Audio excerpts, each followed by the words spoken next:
Hello, welcome back to the Geek Show podcast. This month I am joined by Alex. Hello. And Ashton. I was going to invite Ashton this month to join us, but we had to film this really quickly and it all fell apart, so I didn't ask him. I'm sorry, Ashton. He's literally the only person that listens to the podcasts. Yeah, not even I do, and I feature on them. I know. So. Like, he told me that when our school had a lockdown, basically we had to do like a drill when they locked down the school, so they had to close all the doors and all that. He was sitting listening to our podcast. So this month we're going to be doing collectables, especially WarHammer and stuff, because that's basically Alex's interest. He's a bit like Harry Potter at the beginning of Philosopher's Stone. Did I make that up? Because I could have sworn there's a scene when he's playing with action figures, like little like characters. Oh, I know the one you're on about. It's not quite that. It's not actually, quite. I think it's actually one of the later films that he's playing. He's painting figures or something. No, I know the scene you're on about. It's the one where he's like playing with a guy on a horse. Playing with a guy on a horse. Toy soldiers. He is. So that's basically Alex. This lockdown's given me a lot of free time to just sit at home and play with my toy soldiers. Yeah, I'm so glad you finished that sentence that way.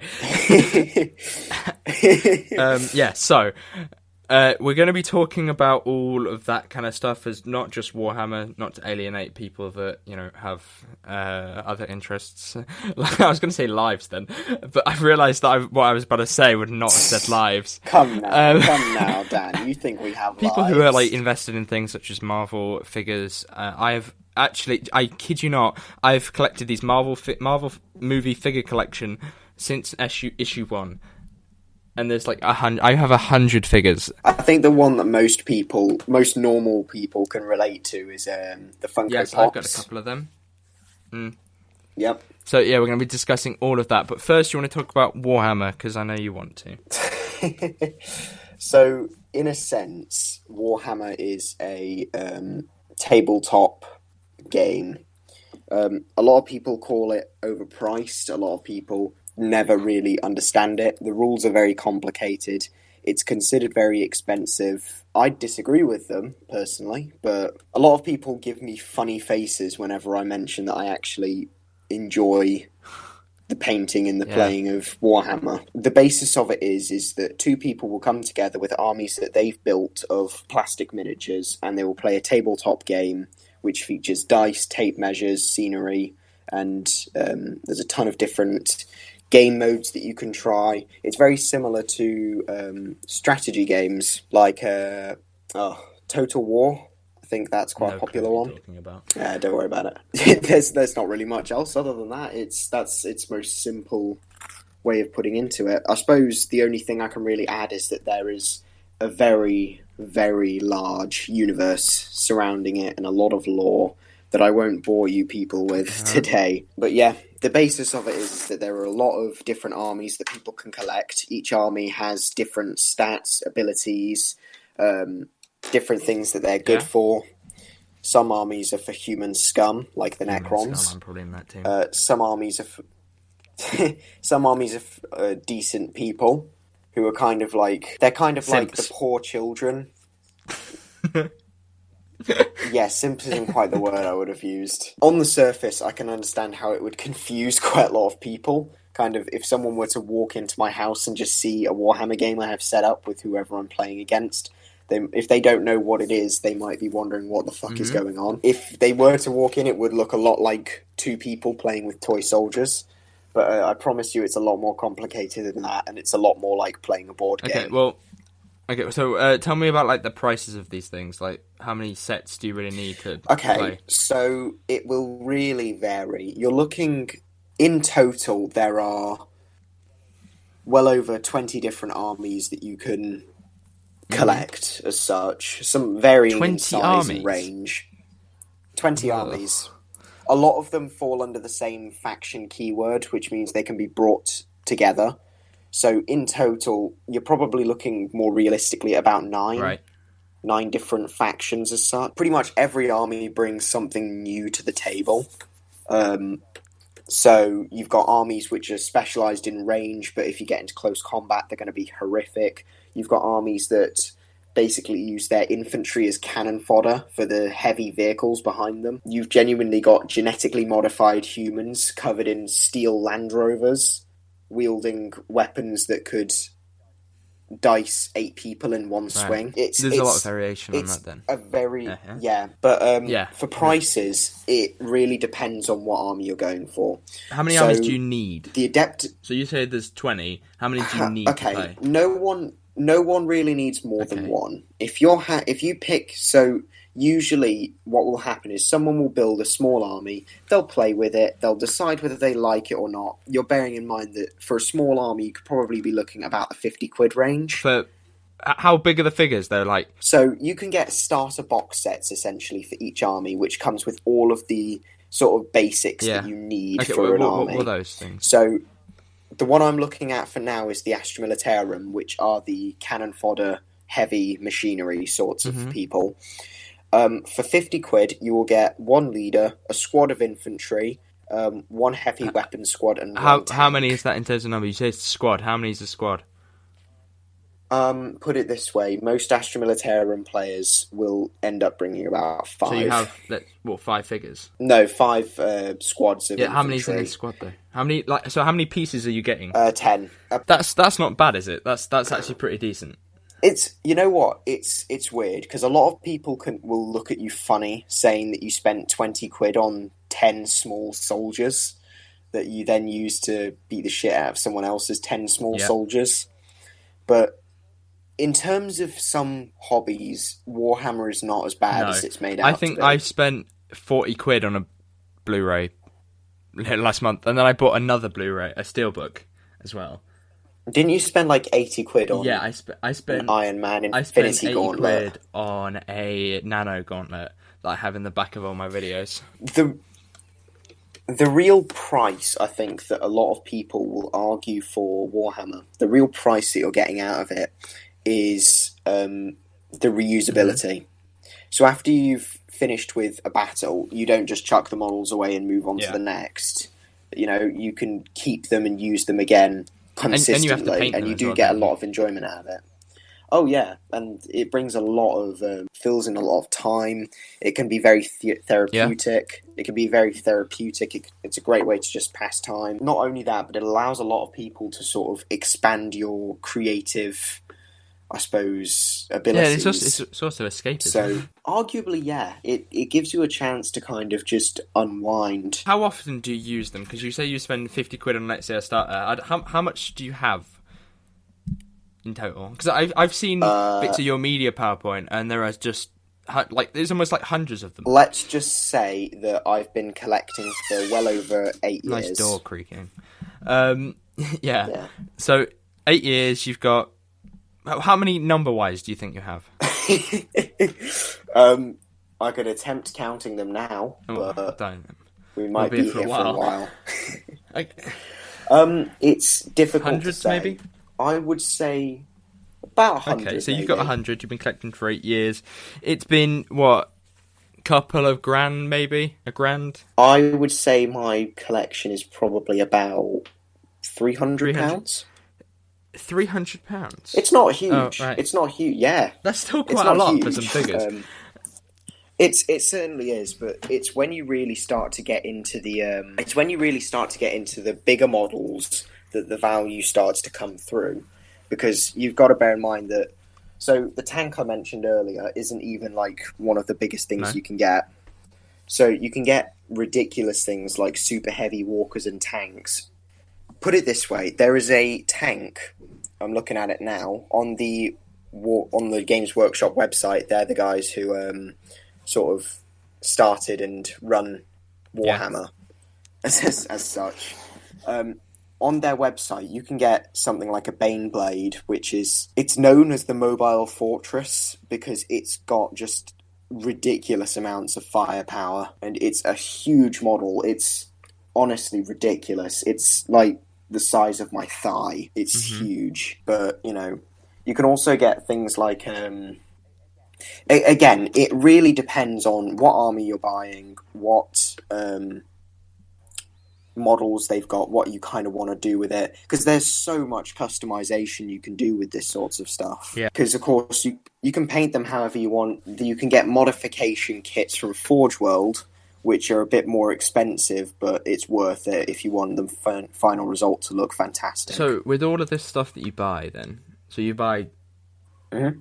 you know, how often do you buy them? Not that often. I might get one kit maybe a month nowadays. I'm not really as invested into it at the moment because I'm kind of on and off with it because, of course, we've got a lot of free time, so I'm doing the painting. But there's not really much I can do in terms of actually playing the game because, of course, I can't actually go out and see anyone. It's a lot of prep work at the minute. Yeah, it's more just getting my armies ready for the next big event that gets held So here. should we switch fandoms a little bit and start talking about pop vinyls, because you've kind of lost me. Yes. So yeah, of course. You've got hundreds of ranges, hundreds of shows. Do you have many? I don't know how many of you. Do you have any? I actually do. I've got quite a wide variety. Yeah. I've got a lot of different collectibles. I've got everything ranging from sort of figurines, I suppose, or action figures, to the pop vinyls, obviously. I don't know if you've heard of U2s. Yeah, little they're a bit like pop vinyls, YouTuber pop figures. Yeah, they're a bit like pop vinyls, but they're more expensive and they're limited edition YouTube figurines, basically. I got myself the Pyrocynical one of them. I remember you telling me about that. Yeah, it's a lot of just a mishmash almost. I've got some Team Fortress 2 limited edition figurines. It's all just kind of a mishmash for mine. Yeah, so I've got a whole bunch of pop vinyls, right? But they cost £10 a pop, quite literally a pop. £10 a pop, right? Which I think is actually a bit overrated, to be honest. Really, all you're getting is a bit of plastic. How much does it really cost to make a pop vinyl? You know, maybe But see, that's kind of it with the whole business perspective of it. You know, there is thousands of these things being made every day. Again, that's it with the business perspective of it, you know. If I'm paying £10 for a pop vinyl like the Rick and Morty Mr. Poopy Butthole one I've got, don't question it. You know, it's literally, it's tiny. Yeah. There's Now, I used to buy them, like, I had a few that I bought for £10, but then I went into a certain shop in the high street, and there they had pop vinyl figures, tons of them. Some of them were huge, like, who needs Kylo Ren outside of his TIE fighter? Like, there are entire videos out there about, like, stupid designs for these things. But I went, and I could see some of them were, like, £6. And I realised that maybe these have more of a sentimental value and more of a collectible, like, oh my god, it's a pop vinyl, than it is actually worth that much. You know, do you know those chase pops? They're only rare because, well, there's less of them, but part of that is because, well, actually, I say less of them. Limited edition nowadays doesn't really mean limited edition. You know, I bought this Blu-ray for Season 12 of Doctor Who. It was a Tom Baker series. But that was a second edition to them. So they released some saying that they were limited edition, but then released a second wave that I don't know whether... I think they had it beforehand, but they just didn't sell it. So because they've done that, they go like really quickly. And they are on eBay for hundreds and hundreds and hundreds of pounds. Insane. And you can't get hold of the old editions. But I think a lot of that is because they sit there and say, oh, it's limited edition. If you slap limited edition in front of something, or you slap like that Chase Pop sticker... A lot of people just go, I must get it. What is it? I don't have a clue, but I'm gonna get it. I went to a little while ago. I went to Bristol, and let's just say we went to Forbidden Planet. I don't know if you've ever been to one of their shops. They're fantastic. There's a lot of Warhammer kind of stuff. And then, Well, I was going to say, I found a pop figure. It was for the 80 years of Batman. It was a special edition, limited edition. Damned Batman. Damned Batman. Yeah. Looking at it, you know, it's number 288. The thing is this one I got for pretty much the price of a regular pop figure. It was £12, which, you know, considering it's supposed to be limited edition, is pretty good. But the thing that I would see it as is more that... So, like the first few pop vinyl figures, Yeah. you know, those aren't being produced anymore. Let's be honest. They're not being produced anymore. So, in a sense, they're all limited edition. Well, everything's limited edition, but it's the number that they make in between those production times. Exactly. If they make 200 a day, or just make 50 a day. At the end of the day, limited edition literally will only mean that they've made less of that figure. Well, yeah, that's of course what limited edition means. But yeah. Well, I mean more so because everything expires eventually. Yeah. Everything will eventually stop being made. And slapping limited edition in front of it literally just means that it will only be out for less time, or less will have been made. It's a clever tactic because it means that people have to buy them then if they want it. You know, pre-order it almost. You have to pre-order. I've pre-ordered for later in, I think it's this month. I think it's like 20th or something. There is the release of Season 14, which is a Tom Baker series, and it's the Blu-ray thing, part of this collection series that they've got going on. And I've pre-ordered that so that when it arrives, I have it, because I realise that they go quickly because they're pre-ordered extremely quickly. Which is... And it's annoying because I find it extremely irritating when people buy like 12. They buy 12, and then they sell them on eBay for hundreds of pounds, and that's when things get ridiculous. I think that's part of the reason why they decided to continue the second edition thing, because they were like, why are all these people on eBay getting 200 quid? If we release more, we can bring down that price. It could be that, or they're just trying to get rid of excess stock. It's a bit of both, I think. Yeah, but... I think that is another part of the problem is that, you know, when you release something and it doesn't sell as well, you know, suddenly they've got an overstock of these supposedly limited edition, you know, you have to have them. Again, going back to the Batman figure that I've got, looking at it, it's not really Batman damned, it just looks like Batman. You know, there's nothing really. Yeah, but if someone were to look at it out, if I was to take it out of the box and just put it on my shelf, no one is immediately going to turn around and say, "Oh, yeah, that's the damn." I was going to say, like, if we took something Batman that was like, if we just took one of the ones I've got on my shelf that aren't rare, and we just said, "Yeah, this is rare," like, does that mean that then people would try and nick it off you? Like, you can easily just say, "Oh, it's rare," until we show them the packaging. And it says limited edition, or this is rare, or it literally states. But somewhere we can quite easily just say, "Oh, it's rare." But why can't the businesses do the same? If they just say, "Oh, it's a limited edition, it's rare," that does not necessarily mean that there are less. I think as well, in a sense, the value of a limited edition anything comes from the fact that it is supposed to be limited edition. You know, it's. If they were to promote the same, it costs them the same to make it, you know? Usually the reasons that companies will make something limited edition is because they can't produce very many of them. Well, also they can lift that price right up if they make them limited edition. Exactly. Because the price is not in the actual thing itself, it's in the limited edition. Almost sentimental value. Yeah. It's the ability for them to turn around and say, "Hey, I've got a limited edition character." Right. And I think if we're talking about collectible stuff, I think there's one brand that we have to mention. I wouldn't say it's limited edition, but Lego. Yeah, Lego's a weird one. Yeah, actually, I don't think Lego lasts a couple of months, right? And if you look at Lego sets, right, I collected all of the Age of Ultron ones when it came out, right? And I realised that a lot of them don't even stick to the film, and it's getting more and more like that now. And I think that they are, like, there was a documentary they did a couple of years ago when they print bricks, and they print thousands of bricks every single second, all automated. I doubt that their employees are getting paid much, probably minimum wage.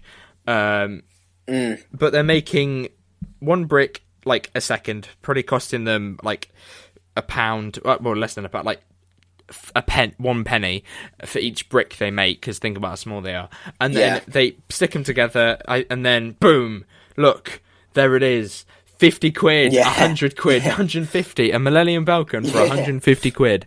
You know, The designing. At the end of the day, cool, assuming you've got the right pieces, you can still make the set. Like without needing to buy the. But that's the clever thing that Lego are doing nowadays, is that they include unique. They used to do that with figures. To complete the set, you have to. I wanted to get the Hulk desperately. You have to have the unique piece. Yeah. You have to have the unique piece to complete it, and they didn't. If you look at some of their, I've got an original 1990s Lego Land Speeder downstairs, which I constructed. I emptied out the Lego bucket that we've got at home, and I built it brick by brick with just bits from the Lego bucket using the original instructions. And it's like I could do that because it didn't require any specific or special pieces. Yeah, but now you've got. But with more, all of that, I recently got the it was a TIE Interceptor kit, first order TIE Interceptor kit, and a lot of that kit contains pieces which I can't just get anywhere else. Yeah, I have to own the kit to be able to actually construct it. It's those little marketing things that are very clever and sneaky and allowed. It is very sneaky, and a lot of people don't realise it, but it is very clever on Lego's part. It's also, things such as, there's a website called Bricklink, which basically allows you to buy little pieces individually, which is very cool. I built a Lego TARDIS. I had to get a couple of pieces so I could change it, and otherwise, how would I have constructed that without that site? And you can do entire sets with it, which is amazing. And obviously, it might cost you a decent amount of money, but still. But probably not as much as buying it. I think as well, one of the problems with Lego's way of marketing and actually getting the product to the consumer. So the idea of replacing the models on there every, say, 3 months is that they're now running out of ideas. And you can see that in a lot of their recent Lego sets. So there was a show that came out a while ago. I think it was like Star Wars Resistance. I haven't seen it. It was like... it was basic. Imagine Star Wars Rebels, but they did it during the First Order years. I heard about this. I didn't realize it was out yet.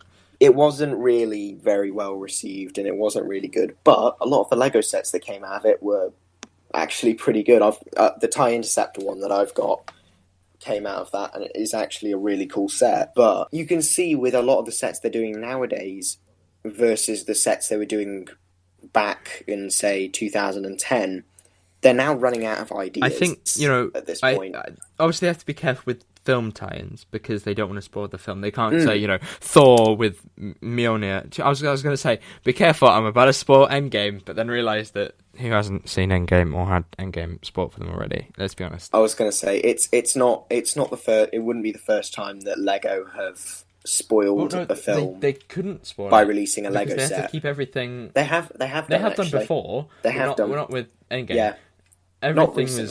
Yeah, everything was down. You had Captain America's biker chase. That happened in the film, didn't it? So you get all this kind of stuff, and then you get this like weird second wave that they did, that they just branded it the Avengers, and you had like Thanos' mech armor. What? Iron Man's mech armor. What do you mean mech armor? Who would want this? Yeah. I suppose kids do, but still. Yeah. I was going to say as well, the thing is that, as I said, back in the day, they were releasing, 20 new sets every 3 months, But within the last 2 years especially, because we start looking through the Lego website as Christmas approaches, because it's easy gifts. You see there's like 5 new sets, and of those 5, 2 are actually interesting. Yeah. It's getting to the point, and a lot of the sets, I say 5 new sets, and then they also include 5 rebranded sets. So last year they did Slave One again. Slave One, and they branded it as Reimagined. Yeah, Slave One, Boba Fett. Yeah. They basically branded it as Reimagined, and if you bought it, you could get a limited edition, really old Princess Leia figurine. I understand why they're doing it, because obviously they have to keep bringing it round, because people who missed it last time will either be forced to buy it for thousands of pounds off of the internet. There was one that I saw which honestly blew my mind. Do you know the Tantive 4 from A New Hope? Sorry, say that again? It's the Tantive 4 from A New Hope.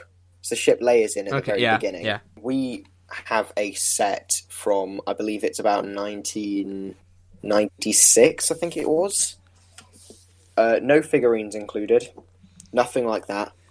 Online, you can buy the set from people on places like eBay for over 1,000 quid. Wow. And the problem is the set isn't even that advanced. The model is probably no bigger than the 80 TE models that they've been doing recently, the clone tank. It's not a huge model, it's not very advanced, it's not very complicated, but people are buying and selling it for 1,000 quid. Mm-hmm. Which just seems insane to me. And I know they re-released the Tantive 4, I think it was 2015. I don't know. And the re-release was just not I've lost a lot of sort of enjoyment at Lego. I think if you gave me a set, I'd like to build it. But I think to get some of the ones that I generally want, you'd be burning a hole in my pocket every single time. It doesn't quite have the same appeal it did back when we were like 10. Yeah. Well, I suppose that's part of growing up. Have you finished everything that you wanted to talk about in terms of collectibles? Right, do you want to do a little summary? A conclusion, I'd be happy to. Essentially, if you're worried about the price of collectibles, find a collecting. There are collecting companies that build collectibles all over the place, doing a vast variety of different prices. But if you pay less for it, you can expect the quality to be worse. Well, that doesn't. So I think what we really pay for is 2 and 2. The price can be inflated even if the quality is lower. Yeah, you're never going to get something high quality. You're never going to get a high quality pop vinyl rip off for £5, unless it's on sale. You need to look for sales. Things like Big Finish, which you don't know about, but that's like audio for Doctor Who. I always wait for sales. I don't think I've ever bought anything outright. As for the big companies, stuff like Games Workshop and Pop and Lego, at the end of the day, it's them who puts the price on things. They'll be the ones who are looking through their analytics and seeing which are the most popular sets, and they'll compare that to pricings. If they're seeing that their 150 price sets aren't selling as well as their 50 quid set, if they're selling 4 50 quid sets for every 150 quid set, they're just going to rip out 150 quid sets completely, because people aren't willing to pay it, whereas more people are willing to pay the 50 quid than 150. So at the end of in the short term, I'd say pricings are completely fine. With something like WarHammer, you will definitely get your money's worth out of it because you get the building, painting, and playing experience. With stuff like Pop, it's really down to you. If you see a Pop, because the Pop figures are really high quality and they look fantastic, and they do a wide variety of collectibles for a wide variety of shows, games, films, stuff like that. So at the end of the day, it's really down to you and your budget. I think that if you had the money, then you would just buy everything. I think it is a case of thinking, do I really want to get this? Is this actually important, or is this just something that I want to impulse buy because they've written limited edition all over it? And that's what I initially thought would happen with those Doctor Who collection things, but that never happened. And I bought one. I was like, oh my god, I love it. So all of that kind of forms whether are collectibles good or not. They're good. Just you got to be wary with them because you can get some. I think the question of whether collectibles were good or not was never really in question. Oh, whether they're worth it then. Yeah. It's more, are they overpriced? Is it really a healthy thing to get into? Because at the end of the day, as I said, it's really down to the consumer. It's down to what they want to buy. Because, some people will look at me funny when I say that I pay 20 quid for 10 small plastic miniatures that I still have to assemble, paint, and sort out. Yeah.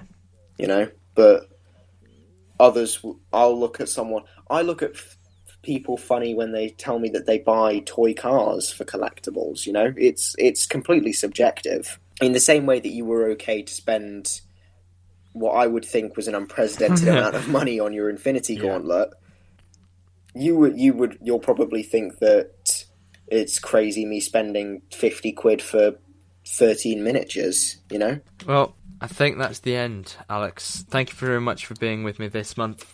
Getting rid of me before I screw up your podcast anymore. Thank you very much for listening, everyone. Next month, I am going to get probably Will, and I will actually get Ashton next month. They are going to be talking about streaming services, I've decided. We're going to be talking about Disney Plus, because I would have had it for a month by then, which means that I would have watched what I wanted to watch on it, and I'd be saying whether it's worth getting or not. I'll be talking about whether Netflix is overpriced, and how, for some reason, when I first started getting it, I doubt... it was £7, now it's £10, but there seems to be less stuff on it. Whether the stuff that they add is actually worth buying, or is it just ticking the box of saying that we've got 10 more titles every day. That went on a bit, didn't it? So thank you very much for listening. Something like that. Hopefully you enjoyed the podcast. Any last words from you, Alex? No, thank you for having me. Welcome. And hopefully you've all enjoyed. Okay, so we will see you next month then. Goodbye. See you later.